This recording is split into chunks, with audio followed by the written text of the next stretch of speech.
Does the E make a difference? Can gaming really be considered a sport? How does the digital world handle competition? Let's dive into the world of esports and talk about the experiences and moments that we live through it. Please welcome our guests, Nick Holden and Hutchie. Ladies and gentlemen, it's your boy Papa Capes. Does the E make a difference? Something that we'll be discussing today. I'm lucky enough to be accompanied through the journey of this conversation by Hutchie himself and Mr. Nick Holden. Gentlemen, welcome in. Please tell us a bit about yourselves. Hi everyone, my name's James, or Hutchie in the gaming scene. I've been competing in Call of Duty, Fortnite, and now Valorant. I come from a background of professional hockey, and I'll be joining you guys today. Thanks, Hutchie. Mr. Holden. Hey there, everybody. My name is Nick Holden. I am the co-founder and director at ACGL. Came from a background of playing competitively, but before then playing sports competitively, and actually tried to make a career for myself in football. But we're here in esports and try to make the most of it. Fantastic. So now that you know a little bit about our guests, if you don't know me, I'm Papa Capes. I only made the turn to esports because of a 10th concussion that I suffered while playing professional rugby, and I didn't feel like having another one. So we're going to be diving into this topic a bit more. For those of you who have absolutely no idea what I'm talking about, the E making a difference is the E that separates sports when it comes to esports. So, gentlemen, if you could please define what your definition is of esports and traditional or physical sports, that would be lovely. Perfect. I mean, I'm happy to jump in on my side of things for this one. Is that when it comes down to traditional sports, I'd probably just title that as sports that are competing between two oppositions, more than likely in a physical environment. Whereas when it comes down to video games, you're competing two oppositions, once again, can be of teams, can be of individuals, but in a digital environment. So competitive video games versus sports. Fantastic. Mr. Hutchie. I don't think there's any much to add on that. I think he pretty much covered it perfectly. So exactly what he said. Fantastic. That's great to hear. So if you could then, Hutchie, start with what's the pros and cons of each, seeing that you've competed in both? You played hockey and now you compete digitally. What's the pros and cons in your opinion? So I think they do have like a lot of similarities, especially with regards to the mindset that you need for both, and the strenuous activity it has, both like differently but also the same. So for me, my biggest difference is when competing for esports specifically, I feel like it's very much a mental aspect. You do have to balance your life outside of just, sitting behind your screen, doing all these things, because you're sitting in front of a computer doing something digital or mobile device or PlayStation, whatever it may be. Yeah. But you're sitting there for long periods of time, your head's in the game. It can be very tiring mentally. So you do have to get up and sort of have some physical stuff that you do during the day to keep fit and keep your mental health right. With regards to doing something physically, there's obviously, training for it that demands a high level of physical ability. There's rest, there's recovery, there's diet, there's a lot more that sort of like goes into it, because I feel like it's more strenuous, not really too much on your mind, but also more on your body. Whereas to me, esports is more strenuous on the mind. Cool. It's an interesting take, and I like that you touched on a couple of topics that we might be diving into a bit more. And Mr. Holden, from your side, pros and cons that you've experienced. Well, I kind of find that sports can be quite exclusionary at times in terms of, you guys made the joke a bit earlier. It's like, oh, he's a tall player, he must have been goalkeeper, right? So, we've got quite defined like lines in terms of what makes you a successful sports person. Whereas when it comes down to the esports side of things, you would think things like a thumbs are a natural requirement, but there's professional players literally out there playing without thumbs. There was a CDL professional. It just really gives you a little bit more of an equitable field across the board. We know the barriers of entry into esports are quite rough at times on the individual, but I think they both have their different opportunity creations. And the thing that I really like about esports in comparison to sports is that anybody can be involved with it. It doesn't matter what shape or size you are. It really comes down to your mental back. Like, how do you mentally build your strategies around the games? And exactly. I think that's the thing that I absolutely love. We didn't get that in sports. When we played rugby or hockey, we didn't get the chance to strategize really with our team as much as you do in terms of esports and creating your strategies. So yeah, I think from that side of things, both have their pros and cons. One is more mentally draining, one is more physically. And yeah. And I think that segues perfectly into like the last topic I'd just like to touch on briefly before we go into a break is the cross-pollination of the two. So I've commented on how I segued from traditional sports into esports. I couldn't afford, with the birth of my first child, I couldn't afford to suffer another injury. So I needed to take myself out of the environment that could allow for that concussion to be a reality. So I needed to scratch that competitive itch, and I did that. I found that in esports with Rocket League at the time. So do you find it's easier or more difficult? Does it have anything to do with going from being a competitive person, having that grounded in you because of the traditional sports that you've gone through, and can that help you and cross-pollinate and assist you with your pathway into the digital form of the sport? See, I definitely think there's a big similarity there, like you mentioned with the cross-pollination. For me, I came from a background of doing hockey. I did long distance running as well. I did high jump. I was doing a lot of stuff, competing in stadiums, and the mental toughness that you develop and the discipline to sort of get yourself to practice, push yourself to get better. That does the exact same thing when you move into esports. When I picked up gaming, I did it for fun. I'd play FIFA with a bunch of my friends, and eventually that competitive edge sort of kicks in. Yep. You start to look at your friends around you, and you want to be better. That comes from what they instill you in high school of trying to be the best. Whether you're doing PE and you want to be the best swimmer, whatever it may be. That you can't get rid of that. That's within you. So with regards to traditional esports, traditional sports or esports, it all comes with your mental competitive edge. That could be in both, and yeah, it definitely does carry over depending on what you do. I can't play normal games now without trying to be better than someone else at something. It's just the way it is, and I blame school for teaching the competition. But definitely, there is the similarities between both in that field. Mr. Holden, from your side. Yeah, I got to say, I mean, you can just look at our FIFA local scene in terms of being able to see some of the top players across the board. A lot of them were ex-footballers and actually came from backgrounds of trying to make it professional in their own right.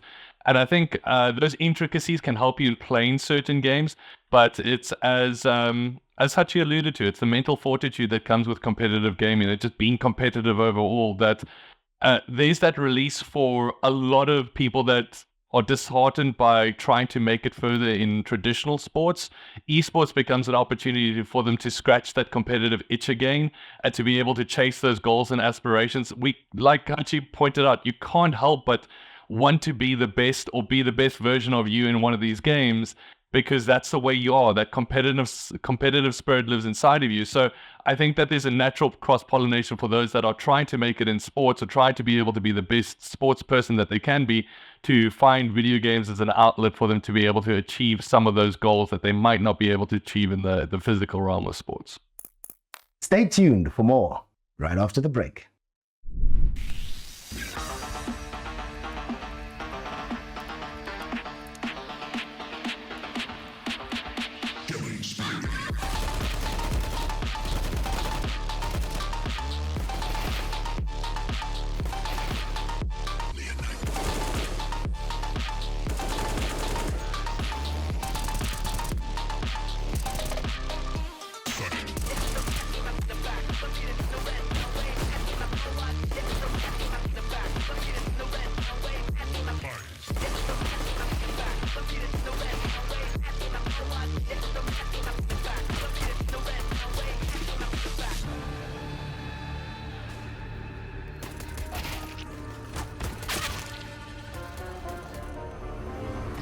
I'm sorry. I'm leaving B. Nice. Take another one. Yeah. Pass on the usual like for me. Nice. Nice. Dog.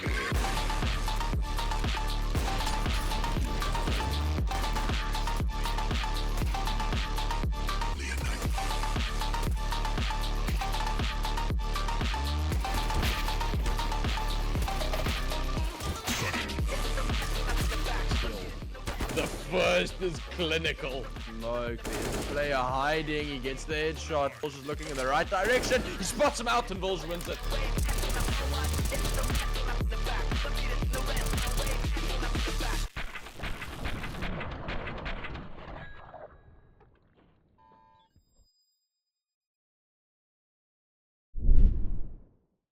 Hutchie touched on diet earlier. You touched on mental fortitude now.